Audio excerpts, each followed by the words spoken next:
She just loves people and knows how to be with people and make them really comfortable.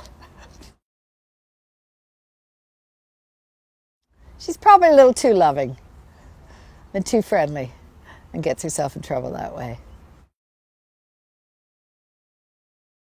Yes, we stick to script once we get to set because we've already worked on stuff.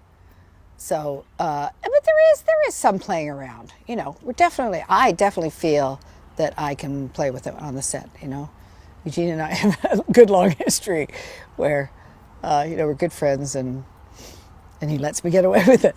But no, we do. They have great scripts to begin with. They write great scripts to begin with, and then I make my notes. This year was great because we had a little more lead time, and I actually saw outlines before I saw scripts, so I could put my 2 cents in about what Moira was going through. And of course, I mouth off about other things, but they don't have to listen to that. And then we get the scripts, and then I offer whatever changes and ideas, and Eugene and the other writers are very collaborative, and Daniel, very collaborative, so I appreciate that. And they seem to appreciate me, which is very nice. And so by time we get to the set, we're all in agreement. And, but it's all starting with great scripts to begin with. But I definitely have to make things my own. Yeah. Because it's not like I'm really know what my character is. I think I'm actually quite inconsistent because I think Moira is kind of an inconsistent person depending who she's talking to. So I'm, I put on a show, or I'm, a little more open and vulnerable, depending on who I'm with. But I still really protect my character. So, and I think that's my job. So if that's something, if I can make my dialogue more Moira, I believe, than what's there, then fortunately, I'm working with lovely, smart people who allow me to do that. I've avoided doing a series forever. I just thought, maybe someday the Golden Girls, I'm probably at that age now.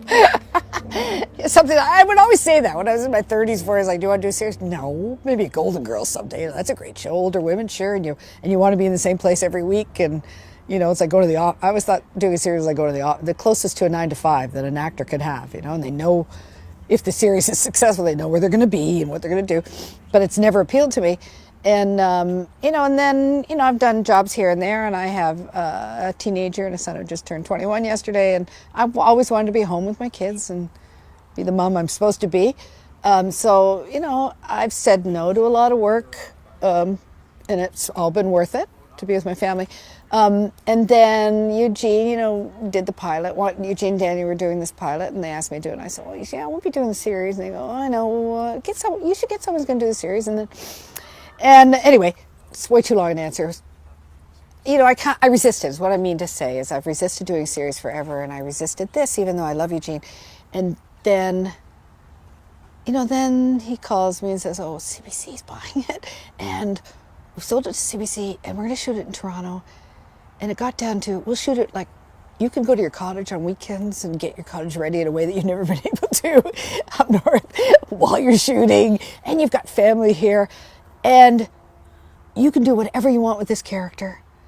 And, and it finally hit me, stupid and slow as I am, what am I insane? Why wouldn't I do this? It's a fun thing. They're open to ideas. I'm the age I am. Where else am I going to be doing this? Eugene I love already. Daniel, I didn't know him as a collaborator before this, but I'm so happy that he's so great. Sarah's there, working with lovely people. The crew's amazing. But I just finally clued in, yeah, you'd be a fool not to take the opportunity. And, it's nice to be alive, let alone working with old friends and doing some fun comedy.